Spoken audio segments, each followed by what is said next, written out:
Let's discuss average life period. अब देखिए, जो फर्स्ट ऑर्डर्ड रेट लॉ है, यानी वो ओबे करता है रेडियो एक्टिव डिसइंटीग्रेशन, यानी हम कह सकते हैं radio active DK of radio active element is an example of first ordered reaction and first ordered reactions proceed, यानी जो डिक्लिनेशन होगा वो एक्सपोनेंशियल मैनर में होगा, यानी कि time required to disintegrate half of the amount is same. जैसे आप अगर 1 किलोग्राम रेडियो एक्टिव मटेरियल लेते हैं तो उसका आधा किलोग्राम होने के लिए जितना टाइम लगेगा, आधे का आधा होने को भी उतना ही टाइम लगेगा।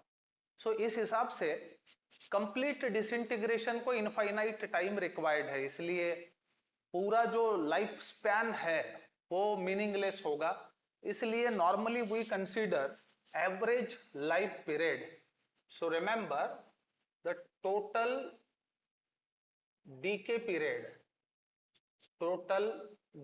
period of radioactive element is infinite, वो infinite होगा। Thus it is meaningless, यानी इसको कंसिडर करना कोई मतलब का काम नहीं है, इसलिए we use average life period. So thus we consider और यूज एवरेज लाइफ पीरियड। अब देखिए, एवरेज लाइफ पीरियड जो है वो लैम्बडा का यानी डीके कांस्टेंट का इनवर्स होता है। सो याद रखें, सो it is inverse of lambda, therefore हम बोल सकते हैं टी इज इक्वल टू 1/लैम्बडा। अब इसको आगे चल के हम लोग कैसे लिख सकते हैं? So t is equal to lambda की वैल्यू पुट करिए, so we can have t half upon 0.693, ये हमें मिलेगा। और इसको जब आप कैलकुलेट करोगे you will have 1.44 into what, T half, यानी 1/0.693 का कैलकुलेशन जो है वो 1.44 आता है। Thus T, that is average life period, is approximately under root of 2 times the T half, ऐसा हम बोल सकते हैं। So hence T is approximately under root 2 times the T half. So it was all about what? Average life period, जिसको ज्यादा importance है। Now we consider what? Specific activity. So let's have specific activity. अब देखिए, ये specific activity is the measure of radio activity of radio active substance. याद रखें सबसे पहली बात, सो it is measure of radioactivity, measure of radioactivity of radioactive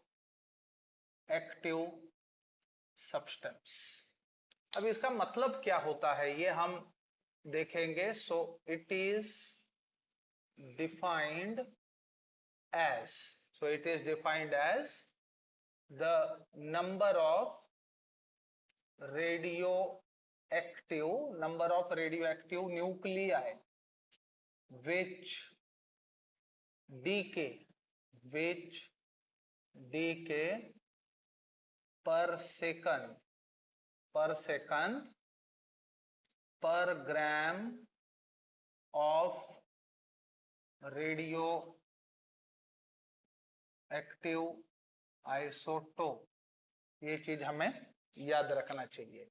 अब यहाँ पे हम कंसीडर करेंगे if m is the mass of radioactive isotope, then अब इसको हम क्या लिख सकते हैं? The specific activity is nothing but the rate of decay divided by m. अब आगे चल के इसको कैसे लिखोगे? सो lambda n by m is equal to what? Lambda into what? Avogadro's number divided by atomic mass in grams.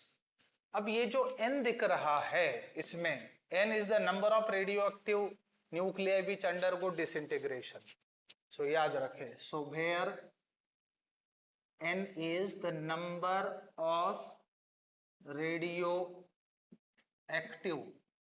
nuclei which undergo decay, ऐसा हम बोल सकते हैं. So it was all about specific activity and average life period of radioactive element.